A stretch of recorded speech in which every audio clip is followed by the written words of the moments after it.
महाराज जी, क्या हम अशुद्धि अवस्था में राधा कृपा कटाक्ष स्तोत्र का फोटो कॉपी करवा के पढ़ सकते हैं या नहीं? वैसे याद हो गया हो तो आप चिंतन ऐसे कर सकते हैं, वगैरह ग्रंथ लेकर पढ़ना निषेध है। तो 3 दिन अपवित्र दशा में भगवत चिंतन कर सकती है। जो पाठ याद है उसको सुमिरन कर सकती है।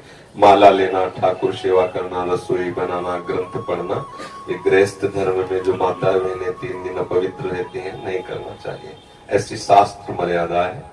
फिर जैसा ठाकुर जी प्रेरित करें, शास्त्र मर्यादा है, ऐसा नहीं करना चाहिए। महाराज जी, जब हम अशुद्ध हैं और भगवान इतने शुद्ध हैं, उनको कोई चीज अशुद्ध नहीं कर सकती, तो फिर हमारी आप अपने आपे को भूल जाओ फिर कैसे खास। हाँ, बस यही तो बात, इसीलिए तो कह रहे हैं नियम से चलोगी तो भूल जाओगी। नियम से चलोगी, बनाई हुई मर्यादा से चलोगी तो शरीर भान भूल जाओगी। और नियम अगर विपरीत दशा में चला गया तो शरीर भाव पुष्ट होता चला जाएगा। ये खास बात है। आप एक पत्नी व्रत ले, आप धर्म से चले तो आपको वैराग्य हो जाएगा, आपकी वासना नष्ट हो जाएगी। दवा अगर नियम से खाओगे ना, रोग नष्ट हो जाएगा। और आप व्यभिचार करें, चाहे जितना करते चले जाए, आपकी वासना बढ़ती चली जाएगी, आपकी गंदगी बढ़ती चली जाएगी। ये नियम है वही चेष्टा।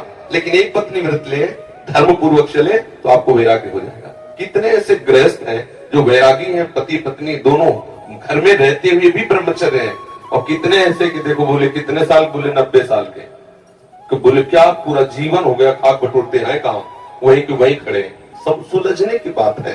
तो इसलिए हम पहले शास्त्र आज्ञा पालन करें तो परम पवित्र प्रभु हैं और हम उनके परम पवित्र अंश हैं, ये बात समझ में आ जाएगी। और जो शरीर अपवित्र है उससे हमारा राग खत्म हो जाएगा। अभी शरीर अपवित्र है, शरीर अपवित्र है तो हमारा भाव भी अपवित्र है, क्योंकि हम शरीर से युक्त हैं।